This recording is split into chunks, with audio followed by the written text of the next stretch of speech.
Okey, seperti dikongsikan tadi, ada yang nak menemani kita di studio hari ini. Siapa Kak Ecu? Dia pelumba sensasi ketika ini, Daya. Very sensational. Kita bawakan kepada anda di studio Nadi Arena, the one, the only living legend, Hafiz Syahrin. Hello, Hafiz. Hello, Sihat, eh? Assalamualaikum, sihat Alhamdulillah. Waalaikumsalam. Lama tak jumpa dia. Kerana jemput saya datang ke studio ni pada malam ni. And saya ready untuk Segala soalan yang akan soalan diajukan.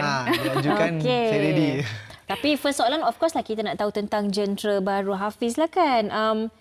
Ramai yang tertanya-tanya juga, kalau MotoGP kan kita boleh ubah suai enjin, tapi untuk ARRC tidak sebegitu.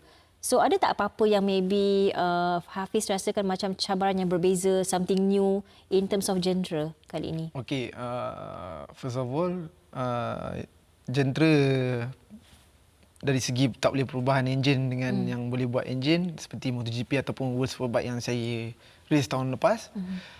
The difference is engine macam Asia Championship ni akan memberikan saingan yang lebih dekat orang kata. Sebab engine kita tak boleh sentuh and mostly equal untuk semua rider lah. Even saya menggunakan genre JDT, Ducati, bersama tim JDT dan tim lain menggunakan mungkin BMW, Honda dan Yamaha sebagainya.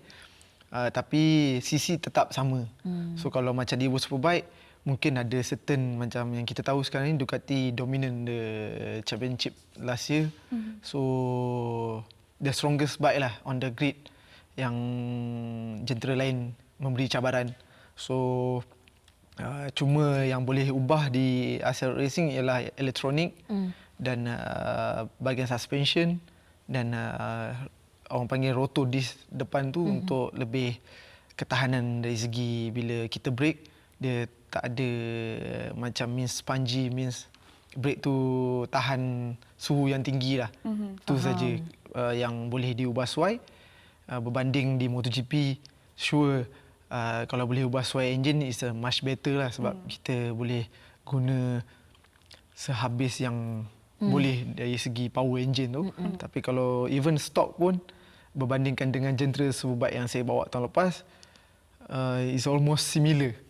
Dia punya speed sebab mungkin Ducati compare dengan Honda and kita tahu memang genre ni tengah hangat di pasaran. Even orang ride biasa pun memakai genre Ducati sebab because maybe dia punya looking pun seksi and berbanding dengan genre lain dan strong dari segi engine power wise apa semua memang terbukti. Betul. Kalau Akbar Sahari dia Google image tu dia buka Ducati je, selalu nampak dia selalu kantoi macam Betul. tu. Yang penting hari ni input pasal motosikal ni banyak dah ni Hafiz pagi ni. Tapi Hafiz bercakap mengenai your Ducati baby ni kan.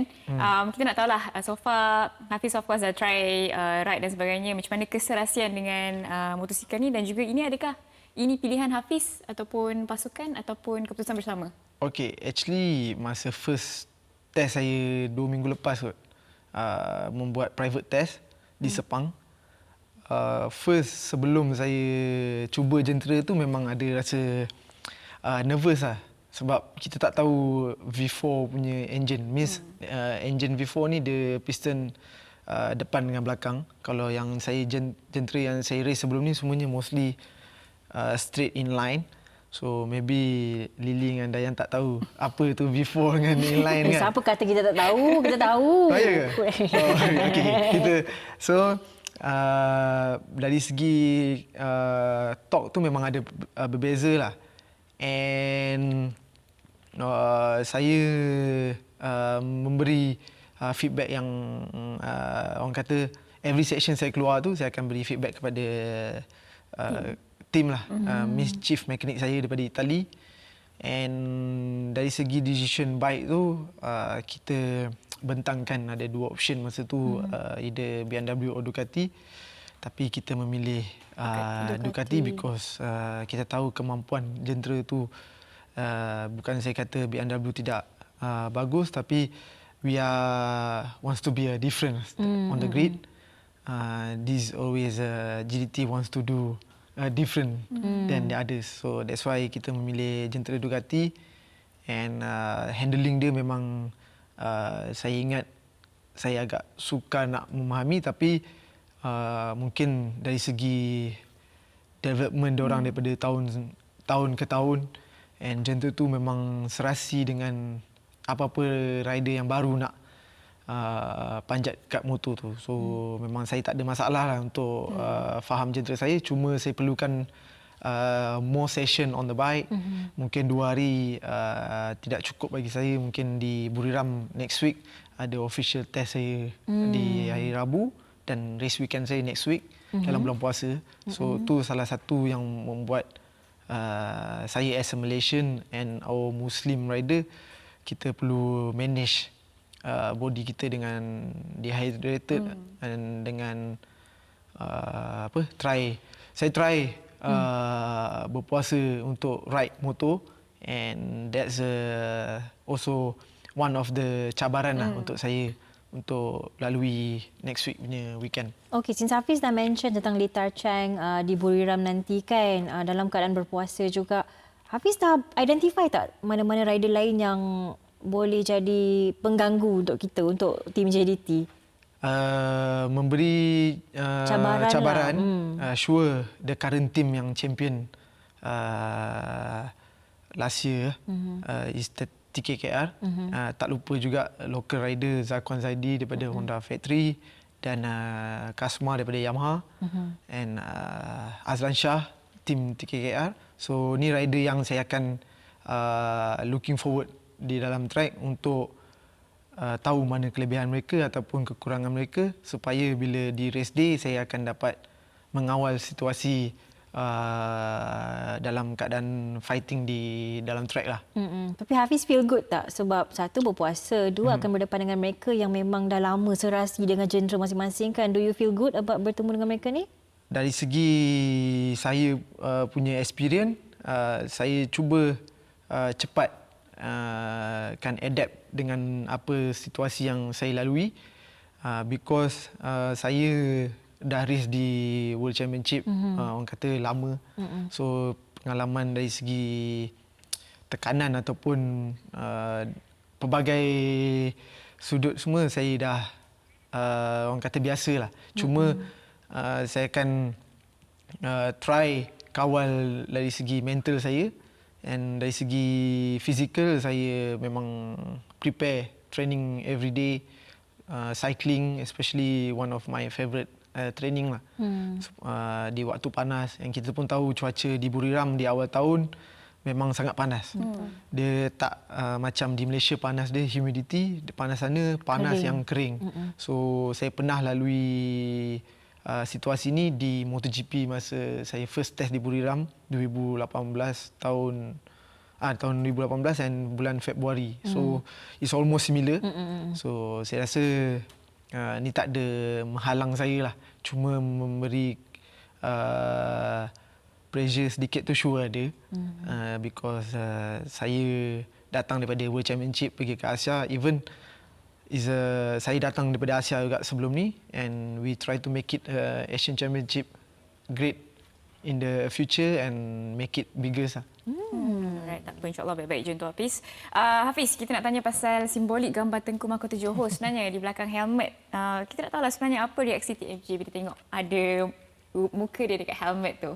Benda ni kan sensasi. So kita nak tahulah sebenarnya apa behind the scene tentang simbolik ini. Okay, behind the scene bila kita showkan gambar helmet tu dengan motor yang dah kita actually saya pun nak berterima kasih kepada Tengku Mahkota Johor. Is a pemangku Sultan.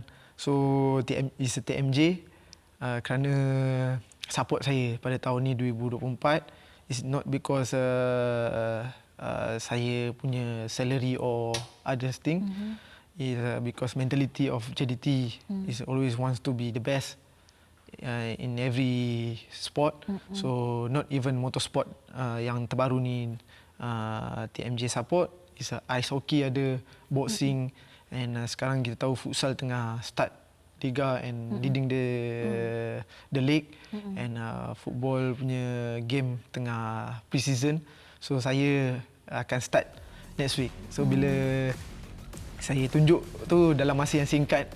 Because kita punya motor genre sampai bulan 2 and then next week tu terus testing and cover dengan helmet semua tak ready lagi, tak cat. So bila nak launch tu semua dah ready in the right time. So dia pun surprise and dia tanya saya, how come helmet dengan motor boleh ready macam ni? Saya kata because TMJ and our painter pun local guy from Johor. So menetap di KL and memang terkenal lah yang painter tu. So memang saya pun terima kasih kerana dari segi menyiapkan colour yang kita inginkan dan dia memang happy lah, very happy. So I cannot wait to start the season on next week to do our best. And he also tell me no pressure, don't stress because we are from bottom, so we go step by step. Lebih kurang macam tu and make an improvement every session apa semua supaya bila race day tu ready lah untuk beri cabaran and we try to be on the podium. If we have lucky to fight for the championship, sure we fight for the championship. Of course, Motor cantik, helmet ngam. Kita anggap Hafiz pun dah ready untuk berlumba di Litar Chang nanti. Hafiz, thank you so much. Good luck, all the best untuk anda minggu depan kan? Yes, minggu depan. Berangkat hari? Berangkat hari Isnin and rest one day on Tuesday. Prepare on Tuesday apa semua. And Wednesday dah start official test. Is three session we have. Morning, midday and afternoon. So and then race there on Thursday, Friday until Saturday we start our real weekend lah. Yes. Saturday race 1, Sunday race 2. Cabaran sebenar adalah next weekend. So sama-samalah kita mendoakan yang baik-baik sahaja untuk Hafiz Charin dan juga tim JDT. Hopefully kita boleh lihat sinaran baru dari tim JDT kali ini. Support tim baru. JDT Racing Team. Alright. So Thank kita you, dah pun tiba di penghujung program ya Lily. Betul. Dan kepada anda semua jangan lupa untuk follow semua platform media sosial Astro Arna untuk segala perkembangan terkini seputar tempatan dan antarabangsa. Dengan itu saya Lily Hamzah. Saya Dayang dan ini Hafiz Charin. Salam hormat. Jumpa lagi. Assalamualaikum. Bye. Bye.